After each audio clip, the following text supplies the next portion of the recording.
Maka mimpi sebelumnya adalah bagian dari sistem peringatan Allah, bukan kontradiksi, bukan. Itu para pendapat ulama ya dalam itu. Jadi ternyata betul. Saya baru tahu juga ada mimpi membatalkan mimpi yang lain. Oleh orang lain bisa jadi mimpinya, bukan dari dia sendiri. Diingatkan.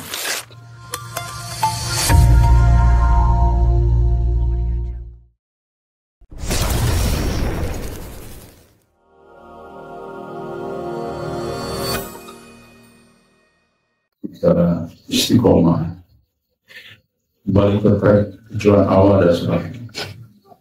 Nah ternyata dari sisi Quran, hadis dan kitab ulama menjelaskan mimpi seseorang bisa batal oleh mimpi yang lain karena orang ini tidak amanah, dia berbuat dosa dan sebagainya. Pokoknya intinya yang Allah tidak ridhoi. Prinsip umum sama ya, kita ambil prinsip umum. Allah yang bisa mengangkat dan mencabut amanah. Allah sangat mudah mengangkat dan mencabut amanah. Di dalam Al-Baqarah 247 kisah siapa? Tolut. Sesungguhnya Allah akan memilih Tolut menjadi rajamu dan memberikan kelebihan dalam ilmu dan tubuh. Makna Allah memilih Tolut bukan karena silsilah, tapi karena kualitas batinnya. Jadi bisa mengangkat kan? Allah mengangkat siapa saja. Pelajaran dari makna pelajaran. Pilihan Allah berdasarkan amanah dan kesiapan rohani seseorang. Maka jika seseorang tidak menjaga hal itu, ya bisa digantikan. Nah, itu tafsir para ulama terhadap ayat. Yang kedua, bisa diberi amanah sejak awal, tapi gugur di tengah jalan. Ya, cocok kan dengan yang kemarin kita bahas. Kalau kita tidak amanah, Allah gantikan dengan generasi lain. Masya Allah. Rasanya ini mengentak pikiran kita ya. Dalam Quran surat Al-Ahzab ayat 72, amanah yang diemban, sesungguhnya kami telah menawarkan amanah kepada langit, bumi, dan gunung-gunung. Lalu manusia memikul. Sungguh manusia zalim dan bodoh. Amanah kepada manusia kan gagal.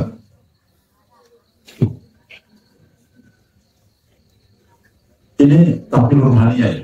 Manusia bisa dipilih memikul amanah besar, termasuk makomnya yang tertinggi. Namun jika ia zalim, bodoh, menyalahgunakan atau tidak jujur, dia akan binasa oleh amanah dia sendiri. Itu tafsir. Hati-hati. Jadi ini Masya Allah, Allah saking sayang kepada kita. Saya jadi tertarik dengan apa yang kita bahas selama 1-2 hari saya dalami. Dan ternyata betul. Jadi ayat Quran sudah mengatakan ya. Di dalam beberapa hadis jelas juga dikatakan bahwa ada pemimpin khianat, seorang pemimpin yang tidak memimpin dengan petunjuk Allah dan tidak menunaikan amanahnya, maka ia tidak akan mencium surga. Bukhari dan Muslim. Jadi seorang pemimpin, begini rekan sekalian, seorang pemimpin itu kalau Allah tidak menghendaki tidak jadi. Jadi sebenarnya Allah menghendaki, silakan.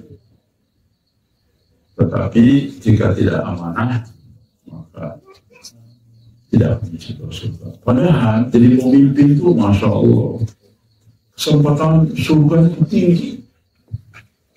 tinggi, tapi melesetnya juga tinggi. Ya. Jadi bonusnya besar, tapi juga terplesetnya besar.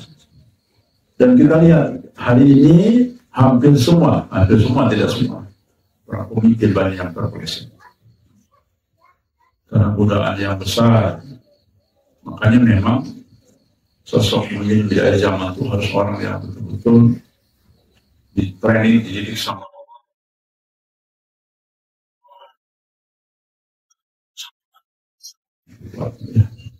Sekarang semua hampir terjebak. Saya kebetulan pernah mengenal jaringan-jaringan pemerintah. Kenapa? Karena ya saya dulu untuk lembaga pemenangan gaul sama mereka. Jadi kan itu ada partainya partai agama. Saya tidak menyebutkan aja. Ada beberapa partai agama. Ketika saya bergaul dengan mereka, berinteraksi, saya kan berinteraksi dengan calon gubernurnya, calon anak.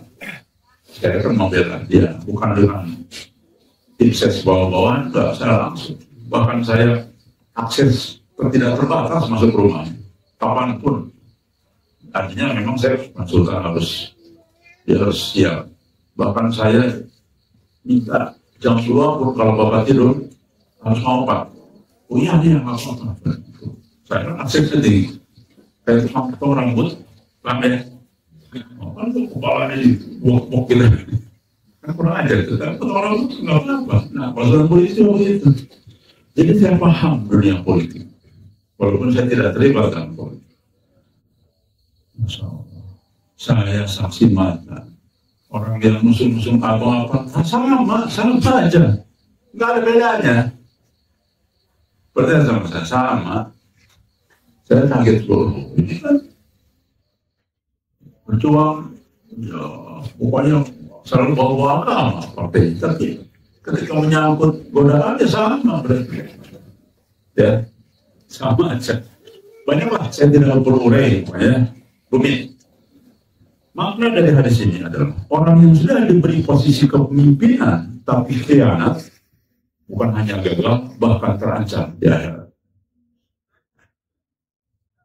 Relevansinya adalah jika seseorang ditunjuk sebagai calon pemimpin, siapapun lah, ya. Ya, sebagai Mahdi juga, ternyata saya nanti kita dalam ya, sebagai raja Tuhan siapapun, lalu dia bermaksiat dan khianat, maka makomnya akan gugur dari itu. Relevansi yang berhasil.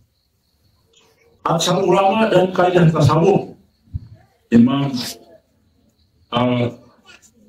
Al-Qusari dalam risalah Qusariyah, makom rohani adalah amanah. Bila seorang hamba mengotori makomnya dengan nafsu, maka makom dicabut dari dialihkan kepada orang lain yang lebih layak. Hati-hati. Alhamdulillah kita ditegur sama Allah, ditegur kita semuanya. Termasuk saya juga harus memperbaiki ini. Karena bagaimanapun saya sadar, apapun alasan saya, apapun masalah Anda, tetap saja ending-endingnya salah pemimpin. Walaupun yang salah semua jamaah. Pemimpin, kenapa Anda nggak bisa mimpin? Kan begitu jadinya ya. Itulah berat jadi pemimpin. Jamaah semuanya brengsek nih. Ya salah pemimpin juga. Kenapa kamu nggak bisa mengendalikan? Nah, jadi berat jadi pemimpin. Ya. Makanya saya dulu pernah bilang berkali-kali, sebetulnya saya tuh merasa tidak aman ngomong begini terus. Saya tuh pengen di belakang layar. Saya tanya, Bro Ahmad, tanya yang lain. Saya dulu sudah berjanji, saya di belakang layar. Antum semua anak muda yang maju. Karena saya sadar bahwa risikonya berat ini. Yang ngomong di depan, yang bergerak. Saya dulu orang. Kalau perlu semua punya channel. Ayo, maju. Pokoknya Almadi, nggak usah takut. Tidak ada sakit. Saya pengen di belakang sebetulnya. Saya mau koordinir yang anak muda yang tegar-tegar yang maju. Tapi ya nggak ada yang maju, ya sudahlah, yang tua maju. Tapi saya selalu gelisah. Saya takut salah gitu ngomong. Saya takut. Gitu ya, selalu ada gelisah. Oke. Jadi ternyata bisa dicabut. Penjelasan dalam ilmu tasawuf. Makom seperti wilayah Mahdi, kutub, wali, abdal adalah simbol posisi rohani. Bisa pelakunya rusak, Allah mencabut dan menggantikan. Dalam Syekh Ibnu Ajibah dalam tafsir Isyari, Allah tidak akan menyanyiakan makom orang yang menjaga adab. Nah, tapi Allah mencabut makom atau orang yang rusak batin. Hati-hati ya, kita semua hati-hati. Saya pun beberapa hari ini sering gelisah. Saya takut juga kita belum tua, nggak bisa-bisanya. Tapi kita semuanya tidak menyadari bahwa ini sebetulnya sesuai dengan ajakan saya dari proses ini. Ayo, hatinya bersih, jangan ada pikiran kok apa berprasangka jelek apa. Sujon, jangan. Saya sudah jelaskan dulu ya, benar begini. Apa yang saya ajak itu benar semua loh. Cuma saya dulu karena nggak ada mimpi kemarin, saya nggak dalami. Sekarang saya dalamin. Betul. Nggak boleh ada kecurigaan sama saya. Misalnya kabar dulu, jangan-jangan gitu. Wah ini, wah jangan-jangan. Pokoknya, suami saya ngobrol sama perempuan lain, wah jangan-jangan. Udah hilangkan itu semua. Ya, itu batinnya rusak berarti ya. Ini tentang mimpi yang bisa dibatalkan mimpi lainnya. Nah, ini ya. Ibnu Sina berkata, mimpi orang soleh adalah berita gembira dan peringatan, tetapi bisa berubah secara amal. Jadi ya, mimpi tidak bersifat mutlak.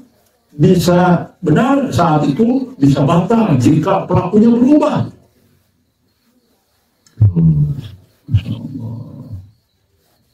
Intinya yang punya, kita semua kan banyak punya mimpi. Ada satu dua lah yang tidak berubah.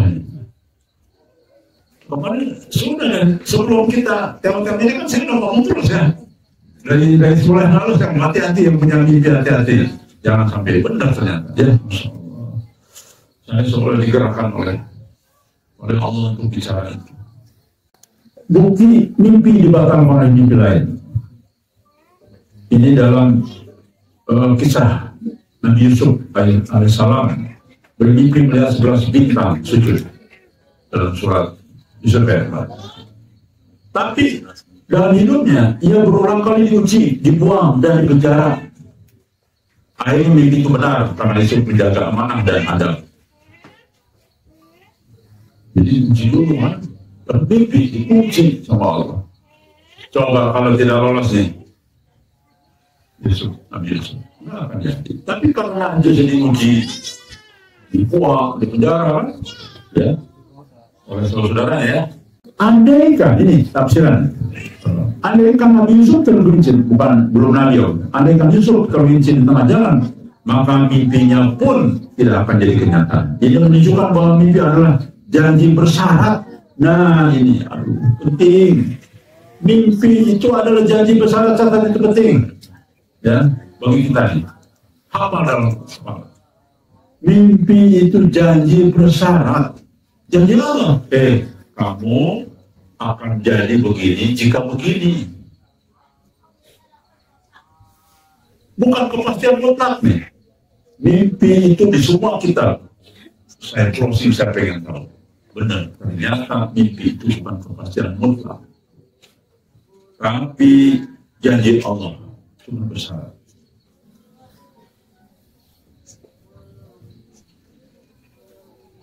Jadi mimpi itu adalah Allah memberikan makom seseorang. Nah ini saya lihat ya, makomnya Mahdi, makomnya para wali semua. Saya akan koreksi, nanti saya dalam. Ternyata bisa jadi gagal ya. Kepada seseorang selain karunia awal, Tapi bila berkhianat, maka makomnya akan jatuh. Mimpi adalah isyarat rohani yang bisa berubah bila amal pemiliknya berubah. Mimpi yang lain membatalkan mimpi sebelumnya adalah bagian dari sistem peringatan Allah, bukan kontradiksi, bukan.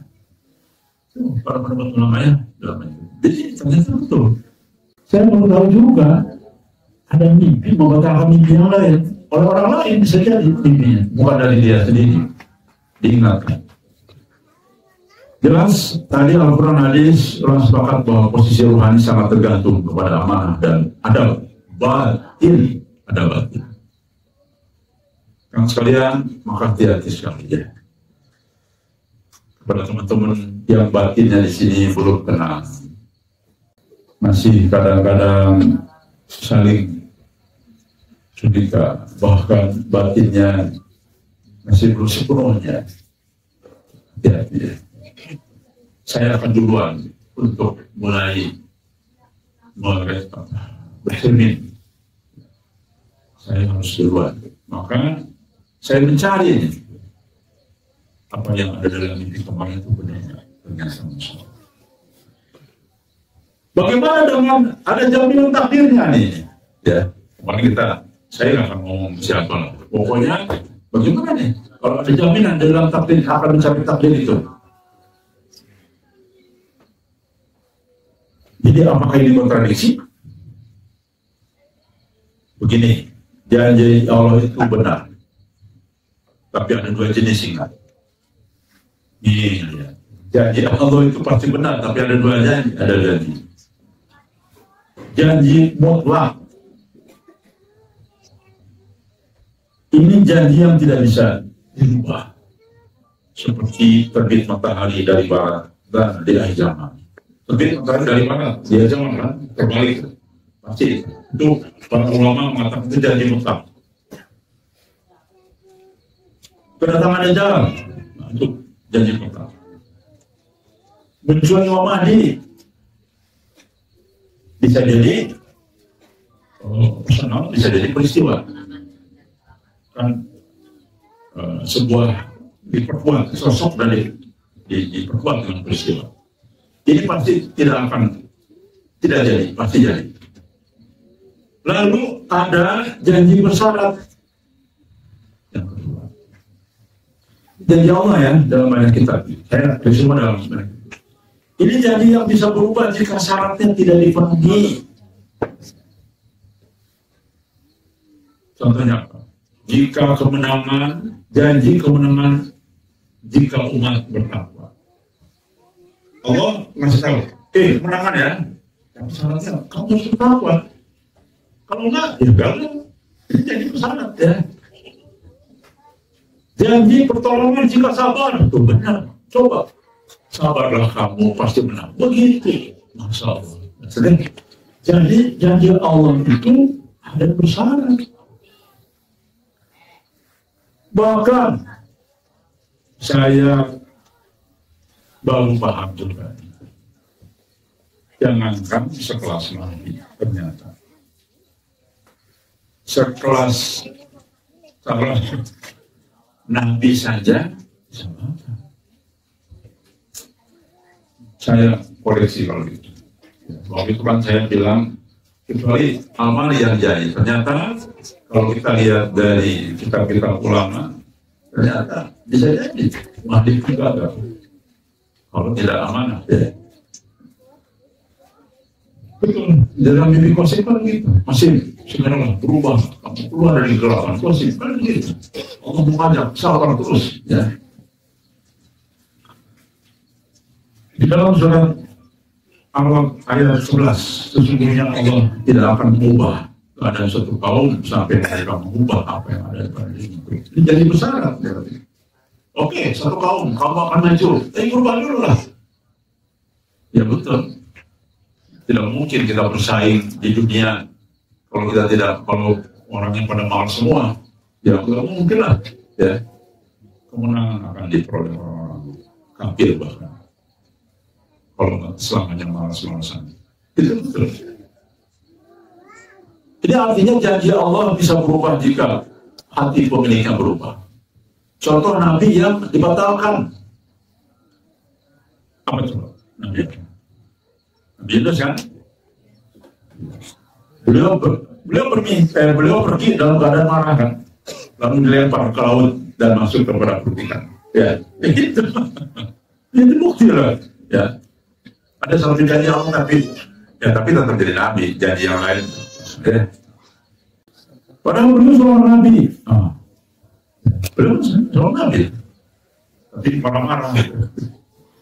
Kalau menahan takdir dakwahnya sementara tuh, kan itu ceritanya. Jadi dalam surat itu Allah menahan takdir dakwahnya sementara karena beliau tergesa-gesa dan tidak sabar.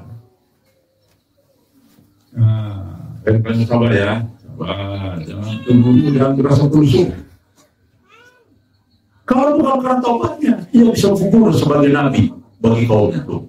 Itu tidak benar. Bisa gugur kalau dia tidak minta maaf, tapi kan langsung taubat ya. Makanya kita harus segera taubat ya. Kita masih hatinya setengah-setengah, masih belum paham bagaimana kita masuk ke makom Tuhan yang lebih tinggi ya. Dan sebagainya. Makanya betul, kan saya lihat ide kuliah itu sudah lama, bukan sudah mendadak, dan sudah dijalankan. Baru mimpi ini pada keluar semua. Kita harus sudah mulai belajar dari nol. Kita harus belajar lagi semuanya. Masya Allah.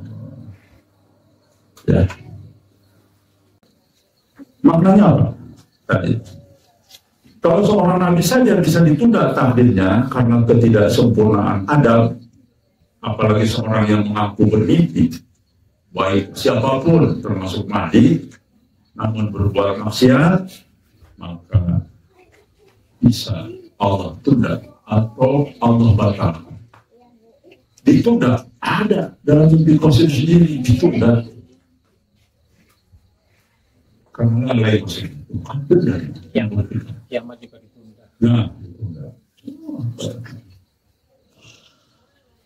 Makanya saya ingatkan kepada Qasim, hati-hati Qasim, hati-hati orang-orang pengikut di sekelilingnya. Pertanyaannya, apakah mungkin seorang Mahdi batal? Ayo. Mungkin. Hah? Nanti kita bahas ya lebih dalam, jangan di dalam, ditonton orang banyak.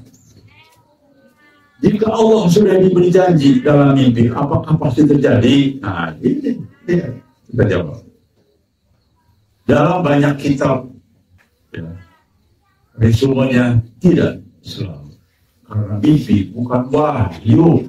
Ingat, mimpi bukan wahyu.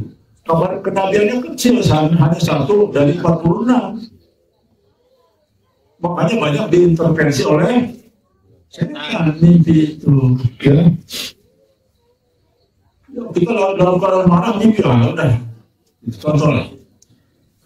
Mimpi bisa diselewengkan oleh nafsu setelahnya, semeskipun awalnya dari Allah. Lihat.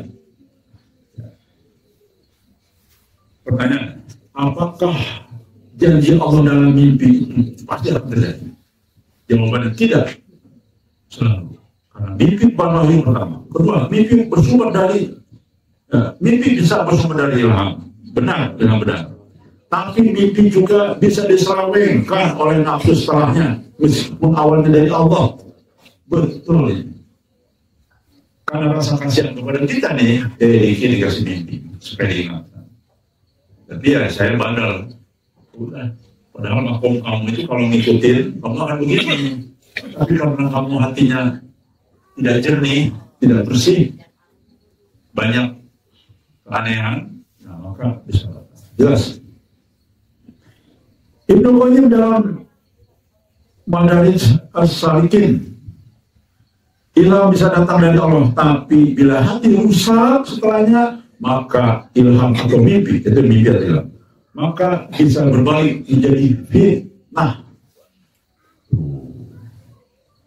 Mimpi atau ilham bisa datang dari Allah, betul. Tapi bila hati rusak, nih hatinya rusak,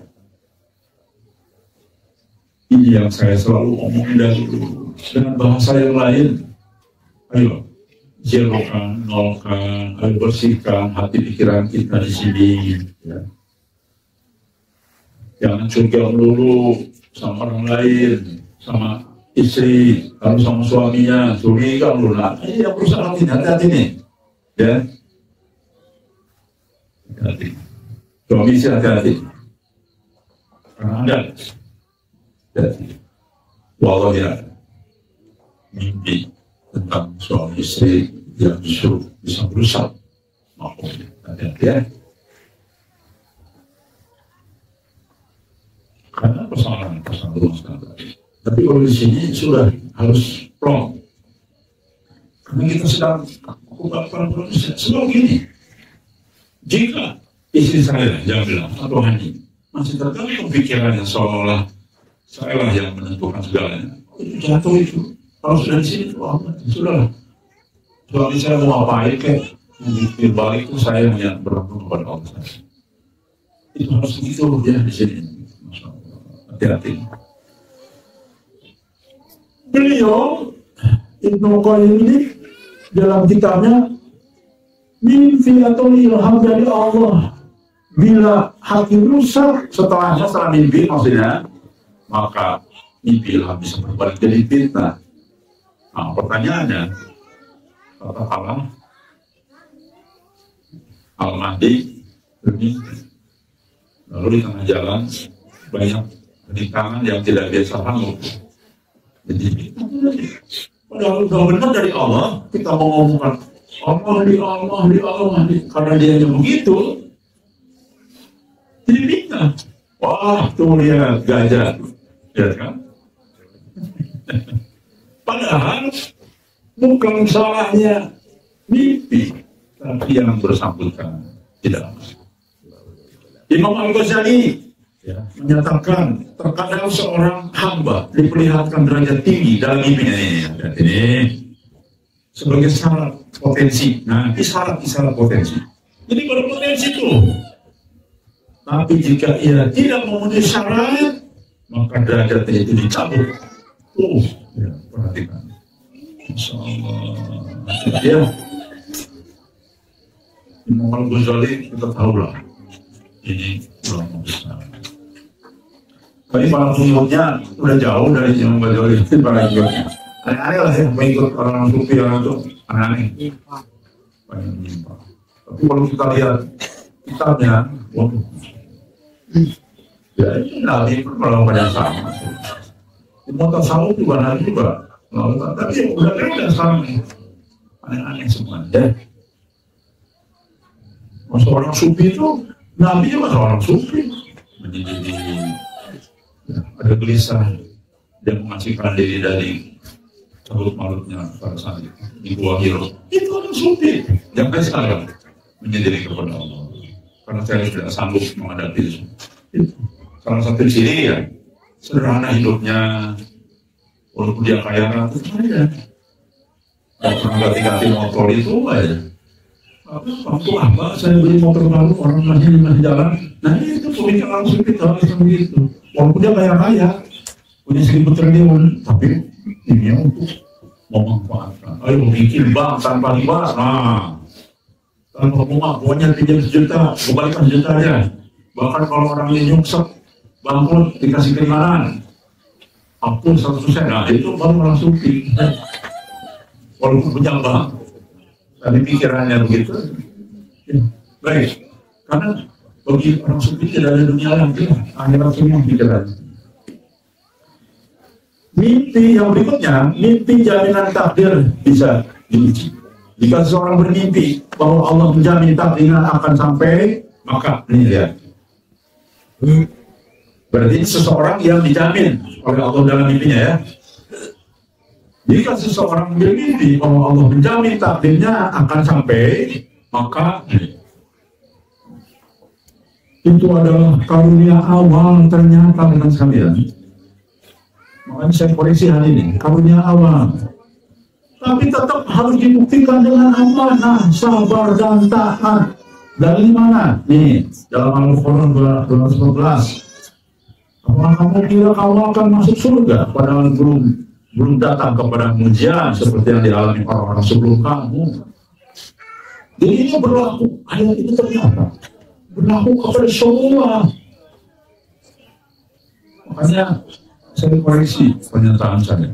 Al-Mahdi hanya Allah yang tahu. Ternyata kalau lihat dari kitab ulama, tidak nih. Itu hanya karunia Allah, untuk janji Allah takdir akan dicapai. Tetapi harus dibuktikan dengan amanah. Karena ada yang lain, karena ada mimpi yang lain. Contoh, Kosim menyupir bus, ya kan? Ya. Mesin nih, ayo kamu nyupir bus. Tapi kamu harus benar tinggal begini, kan mimpi yang lain banyak digabungkan. Karena ayah tidak sanggup diganti sama supir yang lain. Berdasarkan amal dia diganti. Tapi kan butuh di istilah itu kan, diampuni dosa dosanya. Tapi yang mirip-mirip wajahnya Mas Rudi itu kan. Oh. Siapa jangan Mas Rudi? Iya, bisa. Jadi kan? Bisa. Apa saya menanya ada nggak bibi? Naik ke bulan atau sejumlahnya. Iya bisa jadi kan. Beliau merahasiakan mimpi bisa jadi kan? Bisa jadi. Iya bisa jadi. Kamu ternyata saya ada nanti peruangan saya nanti. Korek aja lah nanti mimpi-mimpinya.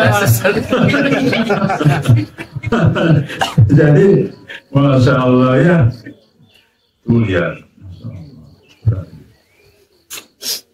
Sedikit saya koreksi pernyataan sebelumnya. Saya mohon maaf. Salah pernyataan saya. Sebenarnya kalau dia awal. Semua kita ulama mengatakan karunia Allah kalau udah berjanji. Tapi jadi bersyarat kan ya. Mimpi yang bukan oleh mimpi yang dibuat oleh mimpi. Nah ini dibatalkan oleh mimpi yang lain. Mimpi yang membatalkan mimpi lain itu bukan mimpi biasa ternyata. Contohlah, katakanlah masuk ada banyak memimpikan sebagai putra Bani Tamim. Sama persis langsing ya udah usia 62 tahun nah, jadi kan ya.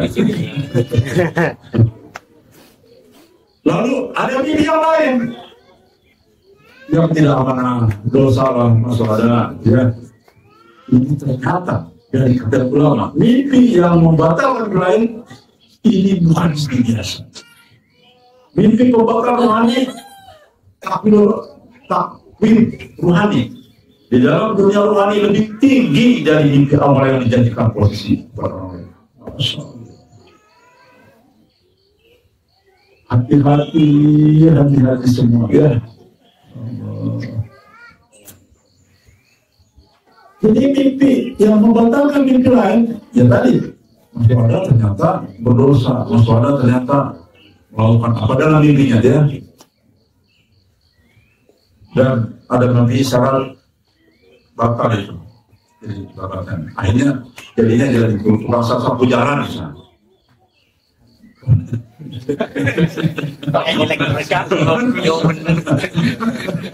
Karena sini Mas Wada itu orang yang ikhlas, paling ikhlas ya. Jadi kasih contoh kan senyum-senyum aja, nggak pernah sakit hati misalnya. Jadi ternyata mimpi pembatalan dalam isyarat serentak itu derajatnya tinggi lebih daripada derajat mimpi sebelumnya. Walaupun ini seorang wali lah kamu akan jadi bahkan kamu jadi al-mahdi loh misalkan batal dengan adanya mimpi yang lain. Kesimpulan, ini sudah mau cerita. Janji Allah kepada seseorang dalam mimpi bersifat bersyarat. Ya, ada banyak bersyarat. Jadi kalian berkhianat maka janji hukum.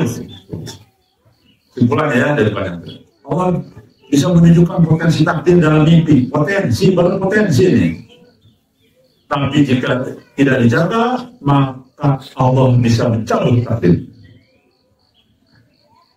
Mimpi baru yang membatalkan mimpi lama karena rohani seseorang yang dalam mimpi berubah.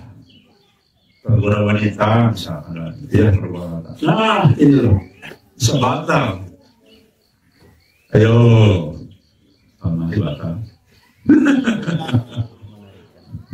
Mimpinya tentang Nabi sholat kan nggak batal. Baik. Dan pada kita ulama menjamin tidak ada kontradiksi. Karena Allah mengetahui siapa yang layak menjaga makomnya. Tidak ada kontradiksi dulu. Kalau sudah juga sama Allah saya akan jadi begini. Tidak. Karena ada janji besar. Ya kamu berubah dulu dong. Baru kamu akan menjadi sesuatu nanti. Makanya alhamdulillah rekan sekalian, masya Allah, bersyukur kita di sini, bersyukur kita sudah mewujudkan arah yang benar. Kita tidak sanggup lagi berada di tempat-tempat sini. Bagaimana mungkin? Contohlah kita harus mengucapkan subhanallah.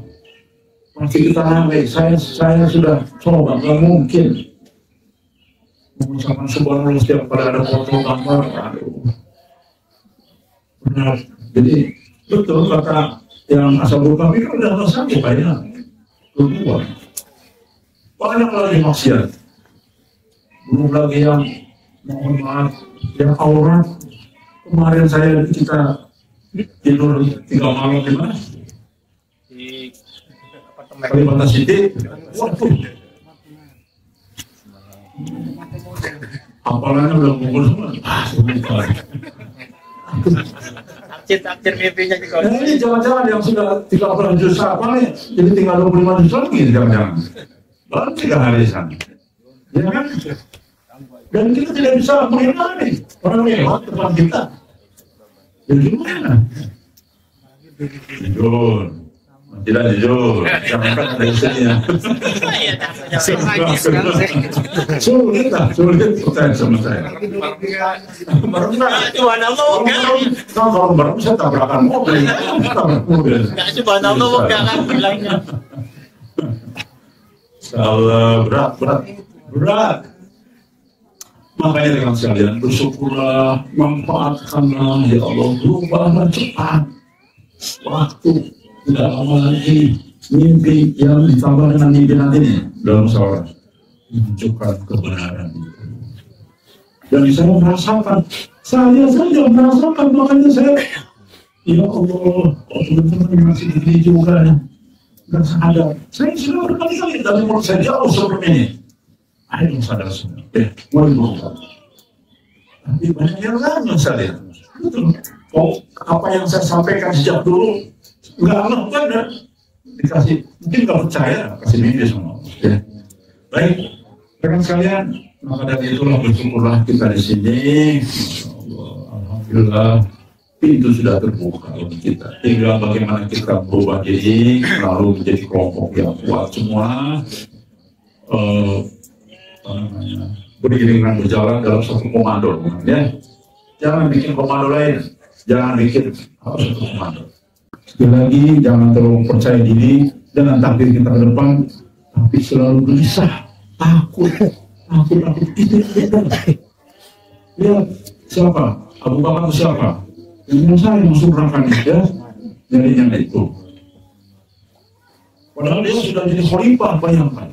Jangan saya nih. Dan saya tahu, nah itu sikapnya harus begitu, rekan sekalian, ya harus seperti itu. Jangan yakin dengan mimpi, jangan lihat, jangan. Itu isyarat tak janji Allah. Tapi hati-hati. Tolong semua yang sudah banyak ibadah, semakin banyak ibadah, tetap bisa. Saya khawatir ibadah saya nggak diterima. Saya khawatir itu yang benar. Ya.